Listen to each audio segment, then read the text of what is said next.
Steve G. Abdullah at ngayon may aalamin tayo.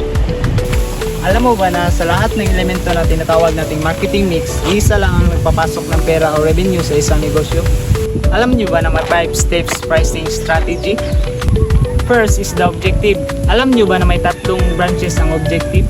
First is sales base, profit base, status quo base. Ang sales base ay kung paano palakihin ang iyong benta at sukupin ang malaking market share. Ang profit base naman ay kung paano palakihin ang iyong kita at para masiyahan ang iyong mga investors. At ang panghuli naman ay status quo base. Ang status quo base ay pag-iwas sa gulo ng gobyerno at panatilihin ang magandang imahe ng kumpanya. Hi! This is Cherry at ngayon, may aalamin tayo kung ano nga ba ang absorption costing and transparency pricing. Ano nga ba ang absorption costing at kung paano mag-compute gamit ang absorption costing? Mula sa salitang absorb ay ang ibig sabihin ay kung paano isasama lahat-lahat ng mga product at gastos ng isang produkto bago ito presyohan. Paano ba ang paraan ng pag-compute? Variable cost per unit plus total overhead plus administrative expensive is equal to number of unit produced. So, ang gagawin natin, total overhead 5,000 divide number of unit produced 100 is equal 50. Ngayon, pagsamahin natin ang variable cost at total overhead. Variable cost 150 plus total overhead 50 is equal to 100.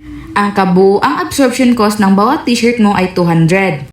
Mula sa 200 na yan, tsaka mo ngayon papatungan ng iyong gustong markup o kita. Halimbawa, ibenta mo ng 300 para may malinis kang 100 na profit. Hi, this is Nelly.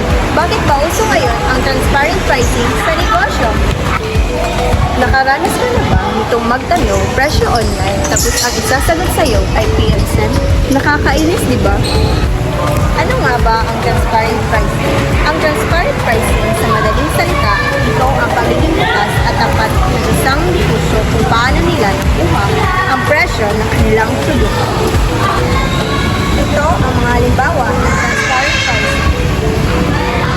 Hi, I'm Rico at ngayon pag-uusapan natin ang break-even analysis.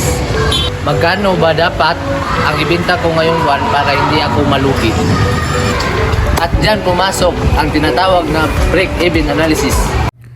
Break-even analysis, fixed cost, selling price per units, variable cost. Paano i-compute? Kunin ang contribution margin bawat piraso bago ang upa.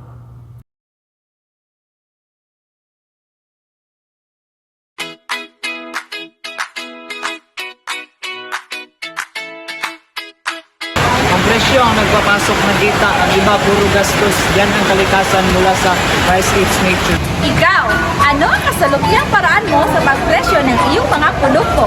Nasubukan mo na ba ang absorption costing? Comment sa comment section. Ikaw, bilang isang mamimili o negosyante, solid ka ba sa PMSM o mas paborta sa transparency pricing? Ganyan ka-importante ang break-even analysis bago mag-ambisyon ng milyong kita. Siguraduhin muna natin na alam natin kung paano bumawi sa punan.